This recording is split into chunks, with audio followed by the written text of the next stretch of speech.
Shirt तो बहुत बढ़िया लिया। 35 रुपए खरीदी। आम आदमी से खास मुलाकात। दोस्तों, रतनलाल बोल रहा हूं। काम की बात में आपका स्वागत है। और आप जानते हैं कि हमारा एक एपिसोड है आम आदमी से खास मुलाकात। आज 9 तारीख है। कल उत्तर प्रदेश चुनाव का रिजल्ट आने वाला है और सारी मीडिया जो है कह रही है कि आएगा तो योगी ही। कई साथियों से हमने बात की, उन्होंने कहा कि ये जो है ना सेंसेक्स जो सट्टा बाजार है उसका सर्वे है। बात समझने की कोशिश की, लीला क्या है। भीड़ बहुत दिखी थी अखिलेश यादव के पूरे कैंपेन में और भाजपा के कैंपेन में, कुर्सियां खाली थी। तब भी कैसे ये 200 पार बता रहा है। तमाम सब बातें हैं, लेकिन बड़े बड़े आप टीवी चैनल्स में देख रहे होंगे, बड़े बड़े पॉलिटिकल साइंटिस्ट, हिस्टोरियन, इंटेलेक्चुअल्स जा रहे होंगे, सेफोलॉजिस्ट कि उस पर डिस्कशन कर रहे होंगे कि क्या हो रहा है उत्तर प्रदेश में। तो ज्यादातर 99.9% कह रहे हैं कि भाजपा तो आएगी। लेकिन आप जानते हैं कि आम आदमी से खास मुलाकात में वैसे लोगों से बात करवाते हैं जो जमीन पे घूमते हैं, टहलते हैं, बात करते हैं। और इस सिलसिले में हमारे साथ फिर पुनः एक बार बलेंदर सहनी और महेश सुनरिया हैं और इनसे जानेंगे। उत्तर प्रदेश में घूमे हैं और बलेंदर सहनी जो हैं ये दिल्ली में तो अनुसूचित जाति हैं, लेकिन उत्तर प्रदेश में पिछड़े समुदाय में आते हैं, ओबीसी में आते हैं। महेश सुनरिया हैं, ये भी उत्तर प्रदेश घूम के आए हैं। दोनों से बात करके समझने की कोशिश करेंगे कि आखिर उत्तर प्रदेश में जब ये लोग गए थे यूपी में, तब वहां पे क्या इन्होंने देखा नजारा। बलेंदर, सबसे पहले आपसे शुरू करें। जी सर। निषाद पार्टी वहां बहुत एकदम देखा मैंने, उनका पूरा बहुत उछल रहे हैं कि अब तो बीजेपी के साथ सरकार आ रही है। तो आपने क्या ऑब्जर्व किया कि वहां का जो निषाद समाज है जी, वो कैसे देख रहा है पूरे चुनाव को? पहले तो सर ये जान लीजिए कि जो वहाँ निषाद है, हमारा नेता आपका बता दूं कि संजय निषाद। जोर से बोलिएगा। हाँ, संजय निषाद जी जो हैं, उन्होंने कहा था बीजेपी वाले को कि हम आपको निषादों का वोटिंग जो है ना आपके तरफ करवा देंगे। लेकिन उनके कहने से 1% भी लोगों ने वोट नहीं किया। अच्छा। वहाँ की टोटल जो निषाद समुदाय के लोग हैं वो गए हैं मुलायम सिंह यादव की जो पार्टी है उनका, सपा का, अखिलेश जी के साथ गई।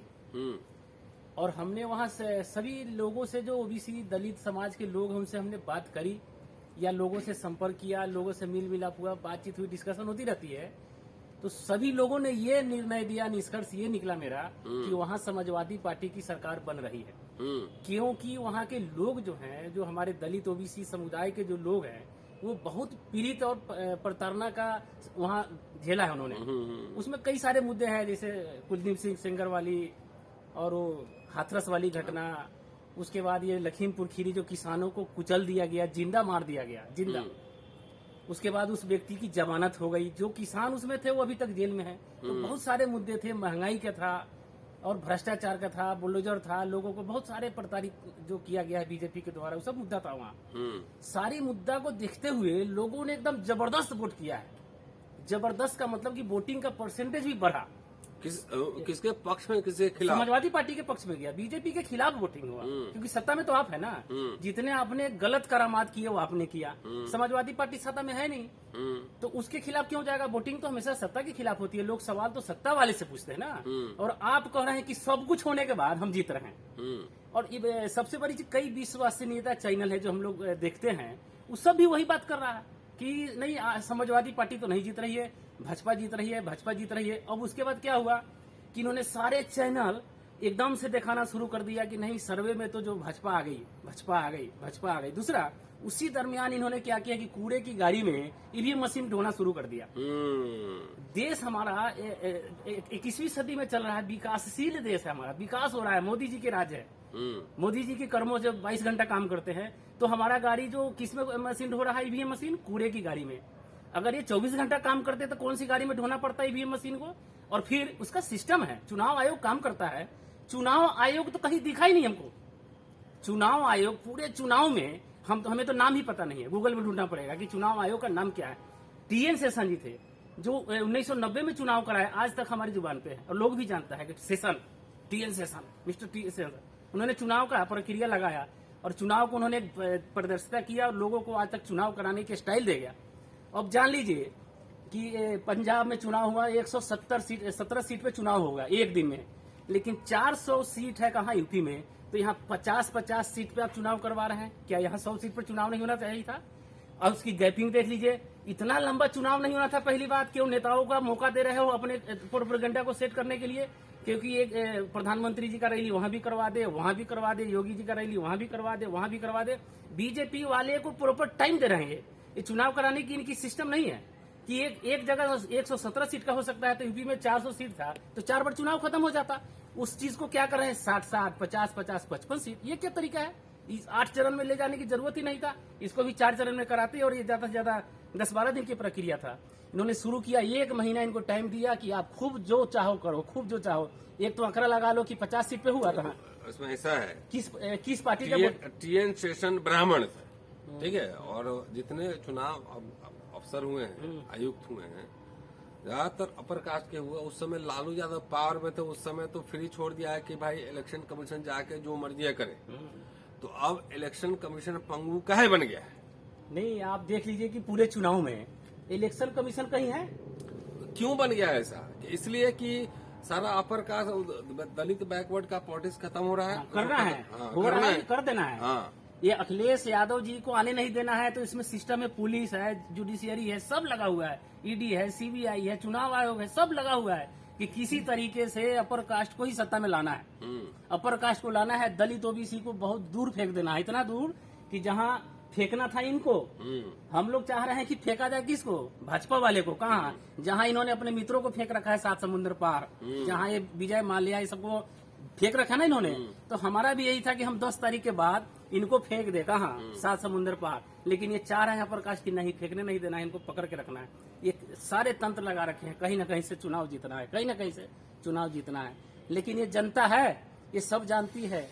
ये 10 तारीख के कल जो है ना, कल सुबह कितने बजे वोटिंग है, गिनती शुरू हो जाएगा? सुबह 8 बजे से 8 बजे से शुरू हो जाएगा। और ये जान लीजिए कि आप सफल नहीं होंगे, आप चुनाव हार रहे हैं बीजेपी वाले, और हारेंगे, और ये जीतेगा। वहां से हमारा बैकवर्ड दलित का पार्टी है, वो जीतेगा, नहीं, हमारा भरोसा है। उसमें निषाद पार्टी है वहाँ पे, बीजेपी के साथ है। नहीं, बीजेपी तो मलाह सब किसको वोट दिया? निषाद लोग। वो तो कह रहे हैं कि राम जी को हमने पार कराया था। ये कह रहे हैं कि राम को हमने लाया। तो ये जब बीजेपी आई तो राम देश में आई। इसके पहले तो न राम था, न रहीम थे, न खुदा थे, न कबीर थे, न बीरबल थे, न बादशाह थे। इस सबको इन्होंने लाया। ये इनका तो जबरदस्ती है कि राम को हमने लाए। ये नहीं आते तो राम नहीं आते। फिर तब तो हम राम की पूजा नहीं करते थे। हम ये तो कहते हैं जय श्री राम। हम तो बिहार के लोग हैं, सीतामढ़ी में सीता की जन्म हुई है, ये बताते हैं जिस सिस्टम से, तो हम लोग कहते हैं जय सिया राम, जय सिया राम। ये कहते हैं जय श्री राम। जय, हम लोग सीता के नाम पहले थे, ये कहते हैं जय श्री राम। उस हमारे जो था, जो बोलते हैं ना, उसको ये हैक कर लिए। जय सिया राम को, इन्होंने जय सिया राम को जय श्री राम में हैक कर लिया। लेकिन सिया मतलब सीता। हाँ, सीता। हम लोग, और हमारे यहाँ तो जो बिहार में है, वहाँ लोग राम से मजाक करते हैं, राम के शब्द से मजाक करते हैं, क्योंकि वो मानते हैं कि हमारे यहाँ सीता का वो है, मतलब घर है, तो राम का ससुराल है। इस मार्फत लोग वहाँ कमेंट, मतलब मजाक करते हैं उसको। तो आपके हिसाब से कल यूपी में क्या होगा? कल तो सर, मतलब क्या कि चुनाव तो जीत चुका है अखिलेश यादव जी। सत्ता की वहाँ सरकार बनी हुई है। भाई ये है कि मीडिया में 3-4 दिन इनको दिखा लेना है, इनको अपने पार्टियों को खुश कर लेना है। सवर्ण समाज के जो लोग है ना, उसको ये चाह रहे हैं कि किसी तरीके से हम इनको वाहवाही कर दे और खुश करने पर लगे। कुछ लोग कह रहे हैं कि सट्टा बजा रहा है, खेल है, कि उसको खाली दिखाना है कि आ जाए, तो बिजनेस में पैसा लगा हुआ है सबका। नहीं, अब ये जान लीजिए कि सट्टा उट्टा इनका कुछ चलने वाला है नहीं। आपने बात की उत्तर प्रदेश में, हाँ, अपने जाट समाज के लोगों से सबसे बात की, सब गए हैं समाजवादी पार्टी, सब गया। हाँ, एकदम टोटल गया है। इसमें कुर्मी समाज का भी वोट गया है, मलाह समाज का भी गया है, यादव का भी है, मुस्लिम ही 100% है, और कुछ 1-8% सवर्णों का भी वोट आया है, लेकिन उसकी तो हम लोग गिनती करते नहीं है। लेकिन दलित ओबीसी का वोट ये वन साइड, बल्क में गया, वन साइड गया है, और जबरदस्त, जिसको बिहार में बोलते हैं ना तूफान, आंधी आना, आंधी के हिसाब से गया है वोट। समाजवादी पार्टी को। अभी कुछ कर लेंगे, इनसे हारने वाला नहीं है। ये मीडिया में क्या 100 चैनल और भी खरीद लेना, खोल ले दिखाने के लिए, तभी से कुछ होने वाला नहीं है। तो अब आखिरी बात कब हुई है आपको उत्तर प्रदेश में?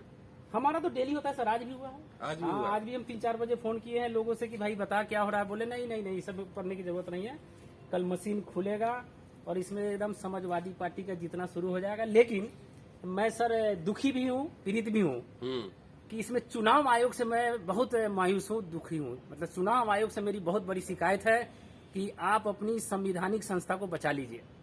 बीजेपी आएगी जाएगी, कांग्रेस आएगी जाएगी, लेकिन हम जो जनता है ना, हम सब दिन वोट करेंगे और जब तक जीवन है तब तक रहेगा। लेकिन आप चुनाव आयोग को हम लोग याद रखेंगे, क्योंकि जिस तरीके से, जिस लापरवाही से आप चुनाव करा रहे हैं ना, उससे हम लोग बहुत दुखी हैं। हम लोग इस तरीके की उम्मीद नहीं करते थे कि चुनाव आयोग ऐसा है कि डूब गया है बाढ़ में, कहीं दिख नहीं रहा है चुनाव आयोग। ये इतना शिकायत हुआ है, अभी कुंडा में जो चुनाव हुआ था तो उसमें इतना शिकायत किया वहां की समाजवादी पार्टी के, चाहे अदर पार्टी, कोई कार्रवाई नहीं हुआ। ईवीएम मशीन इधर से उधर लेके घूम रहा है लोग कूड़ेदान की गाड़ी में, और कोई सस्पेंड नहीं, कोई पुलिस नहीं, कोई कुछ नहीं, कोई कार्रवाई नहीं। क्या कर रहे हो आप भाई? आप कर क्या रहे हो? चुनाव आयोग की क्या ड्यूटी है? चुनाव आयोग तो पावर ऑफ सुप्रीमो है, और एक कोई कलम नहीं चल रहा है, एक प्रेस कॉन्फ्रेंस नहीं आ रहा है, एक स्टेटमेंट नहीं आ रहा। जो अखिलेश यादव प्रेस कॉन्फ्रेंस किए वो तो चुनाव आयोग को करना था कि ये ईवीएम मशीन है, और ये पूरे मीडिया क्या बात, जो मीडिया में आप जो चैनल पे बीजेपी को 304 या 360 दिखाने की बजाय ना, आप ईवीएम मशीन को दिखाना था कि ये फ्रॉड है, ये गलत है। ये जो आप कूड़ेदान की गाड़ी में लेके घूम रहा है उसको सस्पेंड करते, जो उसमें अधिकारी है उसको पकड़ते, रिमांड पे लेते, और मीडिया में दिखाते कि ये फ्रॉड है, इसके अंदर केले के पत्ता और आम के पत्ता जा रहा है। उसको तो ओरिजिनल चीज है, आप कहाँ छुपे पड़े हो? क्या हासिल करना चाहते हो? चुनाव आयोग से मेरा पूरा शिकायत है। चुनाव आयोग से मैं बहुत दुखी हूँ, और चुनाव आयोग से मैं रिक्वेस्ट करता हूँ कि आप अपनी साख को बचाओ। आप चुनाव तो आता जाता रहेगा, लेकिन आपकी इंसानियत है वो जा रहा है, उस पर काम करो। दोस्तों ये बलिंदर सैनी हैं, मल्लाह जाति के, 10वीं पास हैं, मुजफ्फरपुर के रहने वाले हैं, और ये जब कह रहे हैं, इतनी बेबाकी से कह रहे हैं कि चुनाव आयोग उनकी साख जो है डूब रही है, ध्वस्त हो रही है। आप अपने साख को बचा लीजिए, साख को बचाइए। सत्ता तो आती जाती रहेगी। ये तो कोई प्रोफेसर तो है नहीं, ये 10वीं पास है, दिल्ली में छोटा मोटा काम करते हैं, लेकिन तब भी बेबाकी से बोल रहे हैं। तो जनता का क्या आक्रोश है? जनता इस समय सबसे ज्यादा दुखी है सर चुनाव आयोग से। अच्छा, हाँ, सरकार तो अखिलेश की आएगी, उसमें तो कोई दुमत नहीं है, वो तो वन साइड है। कल तो बोले हैं कि वो क्रांति करना होगा। नहीं, क्रांति जनता ने कर दिया। अब जो जनता है ना, जिसको ही बोल रहे थे कि हम 5 किलो गेहूं दे के नमक दे के खरीद लिया हूँ, नमक हरामी मत करना। अरे हमारा ही नमक, हमारा ही गेहूं दे रहे हो, हमको नमक हराम बोल रहे हो। हमने प्रधानमंत्री बनाया, तुम झूठ बोलते जा रहे हो, दिन भर झूठ। तो आप नमक हराम नहीं हो। हम 5 किलो खाए तो हमारी नमक हरामी पे याद करा रहे हो। सावधान, हमने नमक और गेहूं दिया है। उनसे पूछिए, पिताजी के प्रॉपर्टी से आप दिए थे कि जनता का टैक्स? हमारा टैक्स है, हम 18% 28% टैक्स देते हैं ना, उसी पैसा का गेहूं है, उसी पैसा का नमक है। हमारे को नमक हराम बोल रहे हो, और हम आप कहाँ न कहाँ थे, हम आपको प्रधानमंत्री बना दिए, और आप पता नहीं दिन में 100 झूठ बोलते हो, दिन भर कुछ न कुछ करते रहते हो। तो आप नमक हराम नहीं हो, हम नमक हराम है। क्यों? हमने आपका 250 ग्राम नमक खाया हुआ है, ये 5 किलो गेहूं खाया हुआ है। अपना पैसा थोड़ी दिया था वो। सिस्टम है ना, हम तो टैक्स देते हैं उसी पैसे का है। लेकिन आप तो कह रहे हो ना कि हम लाए, हम लाए हैं। ये कब पार्लियामेंट में कानून लाए गेहूं देने का? बीजेपी 8 साल से सत्ता में है, और एक राशन कार्ड किसी भाई का बना हो कि हाँ बीजेपी सरकार आने के बाद गेहूं के लिए राशन कार्ड बना हो और चीनी गेहूं तेल मिला है? भाई ऐसा है, सारा सिस्टम पहले से। हम लोग बचपन में गांव में रहते थे, तो जहाँ राशन बढ़ता था तो गेहूं, चावल, चीनी, राशन, माचिस, मिट्टी का तेल, और ये वैशाली पुस्तिका मिलती थी, वैशाली कॉपी, उसमें छपा हुआ रहता था अशोक दिन का वो। तो वो तो सब खत्म हो गया। अब तो सब बाजार से खरीदना पड़ता है। वहाँ पे सबसे सस्ते दर पे कागज मिलता था बच्चों को पढ़ने के लिए, 75 पैसे का। हाँ, 75 पैसे, 65 पैसे, इस तरीके का रेट था, रोल वाला और उस प्लेन इस तरीके से। तो वहाँ से मिलता था कि बच्चों आता था वो ढेपा वाली। हाँ, और आप तो कुछ नहीं दे रहे हो। और नमक गेहूं, ये किसान उपजा रहे हैं गेहूं, आप उसको बांट रहे हो, कह रहे हो कि नहीं हमारा तो नमक खाए हो। प्रधानमंत्री जी बोल रहे थे कि एक महिला बोल रही है कि हम तो नमक खाए हैं, मोदी को ही वोट देंगे। अरे भाई साहब, आप नमक किसको खिला रहे हो? हमारा ही नमक है ना। आपने एक गांधी जी आजादी की लड़ाई लड़े थे, तब से नमक चल रहा है इस देश में। आपने कम नमक ला के हमको खिला दिया, आपने हमें कम नमक खिला के खिला दिया, तो गेहूं नमक पे आ गए आप। चुनाव आयोग जी से मेरा एकदम खास रिक्वेस्ट है सर, एकदम कि आप अपने साख को बचाइए और बाहर आइए। पक्का? हाँ, एकदम बाहर आइए और अपने मान सम्मान को बचाइए। बहुत मतलब तो कह रहे हैं बीजेपी वाले कि हमने तो महिलाओं को गैस दे दिया, सिलेंडर, और 5 किलो अनाज दिया, तो महिला गैस कहाँ कहाँ चल रहा है ये बताइए। आप गांव में गए थे मुजफ्फरपुर? गैस इन्होंने दे दिया। हाँ। तो एक महिलाएं तो चुनाव में नहीं आया जो हमको कहा हो कि नहीं मैं तो गैस जलाया हूँ 1000 रुपये किलो खरीद के, आपको वोट नहीं, बीजेपी को वोट करेंगे। कोई महिलाएं हमको ऐसा नहीं मिली हाँ। जो बहुत खुश हो कि नहीं 1000 का गैस जलाएंगे लेकिन हम वोट करेंगे नमक चीनी वाले को, नमक और गेहूं वाले को। ऐसा नहीं कहीं मिला हमको। तो मोदी जी नहीं टोटल अखिलेश नहीं, उधर नहीं। अखिलेश यादव जी का बहुत अच्छा काम है, बहुत अच्छा। 5 साल की सरकार लोगों ने देखा है, योगी जी का भी देखा है, इसलिए लोग जो है ना वहाँ सारे लोग कह रहे हैं कि नहीं समाजवादी पार्टी काम किया। तो महिला लोग खुश नहीं है बीजेपी कोई से? बीजेपी से महिला खुश नहीं है, ना गेहूं से खुश है, ना कोई चीनी से खुश है, गैस सिलेंडर, ना इनके गैस सिलेंडर से खुश है, और ना इनके जो करामात है ना कुलदीप सिंह सेंगर वाली और वो किसानों के ऊपर रौंदने वाली और हाथरस वाली, इससे कोई खुश नहीं हो सकता। ये तो अपनी जबरदस्ती थोप रहे हैं कि नहीं हमारे तो खुश है, जनता हमारा खुश है। ये नहीं है, खुश नहीं है कोई भी। हमारा एकदम सबसे निचले स्तर के लोगों से बात होती है जो जमीन पे रहते हैं, बेलदारी करते हैं, मजदूरी करते हैं। आप तो गाड़ी चलाते हैं, आपको सब लोग मिलते हैं। ड्राइवरी करते हैं, तो हम तो पार्लियामेंट में नहीं जाते बात करने ना, हम तो रोड पर लोगों से बात करते हैं। कहाँ मीडिया आ जाती है, और कई मीडिया आकर के हमारे से पूछा है कि भाई आप बता दो कि आपने वोट किसको दिया। कोई मीडिया किसी के सामने तो पूछता नजर नहीं आया, कहाँ से आंकड़ा लिया है भाई उठा के। आपने जो 300, 400, 500 जो आंकड़ा लिया है कहाँ से लिया है, कहाँ से उठा के लाया आपने? कहीं तो हमें दिखा नहीं तो क्या। कह रहा है कि साइलेंट वोटर है, महिला हमको वोट दी है कि गैस सिलेंडर दिए थे, 5 किलो राशन दिए थे। 5 किलो राशन दिए थे, ये तो बस इनके सिवा और कुछ है नहीं। ये तो बोले थे 15 लाख देंगे तो 5 किलो गेहूं कर रहे हैं। 5 किलो गेहूं कहाँ से है? 15 लाख नहीं मिला किसी को। 15 लाख से 5 किलो गेहूं आया। ये नहीं बोलते कि हमने 15 लाख बोला, 5 किलो गेहूं दे रहे हैं। किसका दे रहे हैं गेहूं? इन्होंने गेहूं कहाँ से लाया? हाँ। ये तो किसान उपजाए हैं इस देश के। इस देश की जो निर्माता है किसान, उन्होंने गेहूं उपजाया। उसी गेहूं पे एक सिस्टम है जो कांग्रेस की सरकार, मनमोहन सरकार में ये बिल आया था पार्लियामेंट में, सोनिया गांधी के माध्यम से लाई गई थी। भाई सुप्रीम कोर्ट बोला कि आप पब्लिक जो गेहूं आपका सर रहा है वो गरीबों में बांटो। तो कांग्रेस की सरकार लिख के दिया कि हम बांटने का एक सिस्टम लाएंगे। सिस्टम के लिए पार्लियामेंट में इन्होंने कानून लाया, और कानून लाया, उसमें राशन कार्ड बनाया लोगों को, और उस माध्यम से गेहूं बांटने की प्रक्रिया लाई। सिस्टम कौन लाया? नरेगा और ये राशन बांटने की जो सिस्टम है, प्रक्रिया है, कौन लाया? कांग्रेस की सरकार लाई। इन्होंने एक आदमी का राशन कार्ड नहीं बनाया, और उन्होंने कहा कि हम राशन दे रहे हैं, उस पर किस रेट देंगे, क्या देंगे, सब पीछे के भाई ये बलेंदर सनी मल्ला है, पीछे के कानून को ये चला रहे हैं। सुनते रहिए पूरा। हाँ, 10वीं पास हैं, अच्छे पीएचडी को फेल कर देंगे। आगे बोलते रहिए आप। उसके बाद इन्होंने कहा कि हम ये मतलब वो गेहूं दे रहे हैं, गेहूं दे रहे हैं आप, तो किसकी सरकार का दिया हुआ दे रहे हैं? ये कांग्रेस की सरकार जब बनाई थी कानून, उसी को आप फॉलो कर रहे हो, दिए जा रहे हो। लेकिन जब गलती निकालना हो अपने सरकार की तो कहते हैं कि नहीं ये तो पिछले सरकार की देन है। अभी पीछे एक बैंक डूब गया, पीएनबी का पैसा 23,000 करोड़ के लमसम भागा है कोई लेकर। ये कहते हैं गुजराती है ना, तो ये कहते हैं कि नहीं ये लोन हमने देने की प्रक्रिया नहीं शुरू की थी, प्रक्रिया कांग्रेस की थी।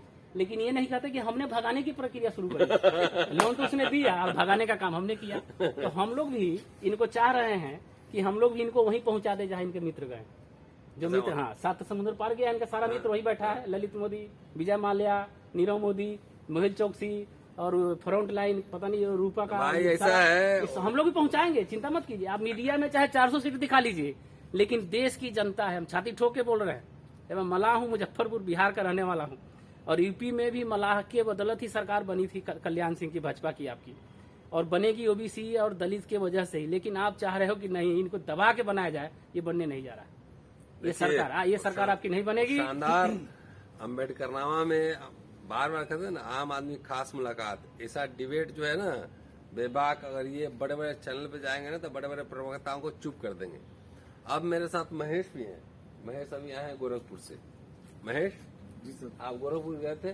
जी सर। हाँ। क्या है मामला लोगों के बीच? इधर आइए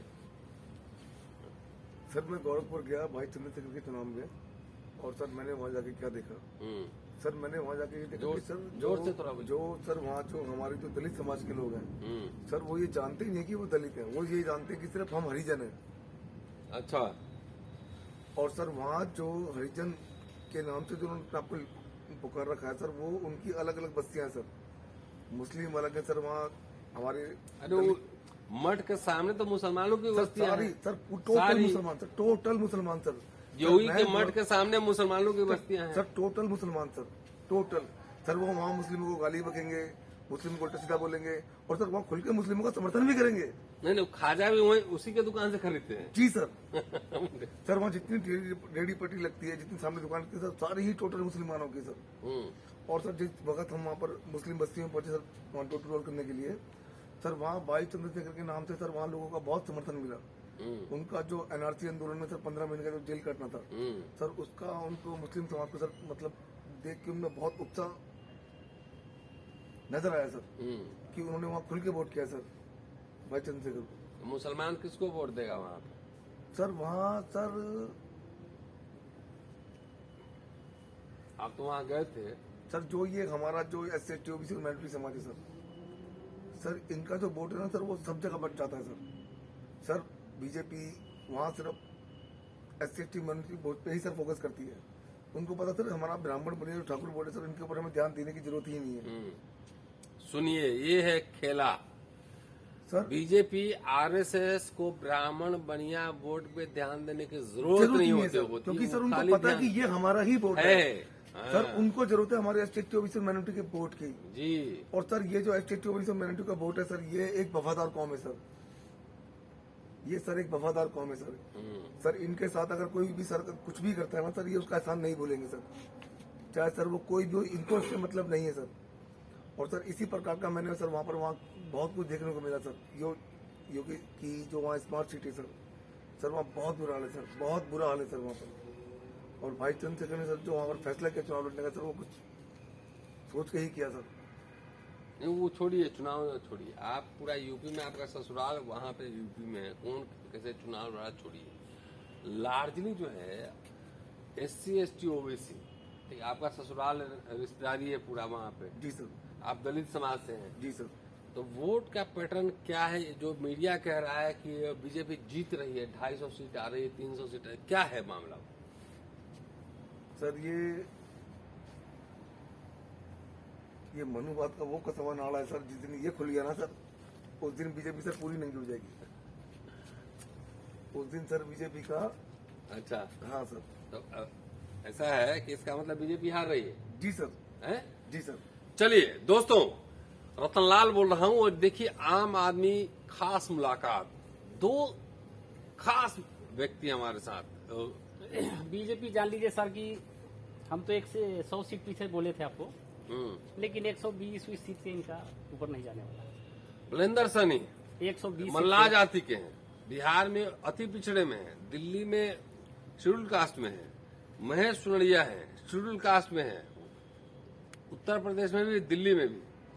और इनका अपना ऑब्जर्वेशन है कि बीजेपी जीत नहीं सकती है ना। जी सर। वोट ही नहीं है तो कहां से जीते? वोट नहीं है। कौन वोट दिया? वोट नहीं है तो किसने सर्वे किया, क्या किया, नहीं किया, कौन समाजवादी जीतेगा, सपा जीतेगा, अलग ही बात है, छोड़ दीजिए।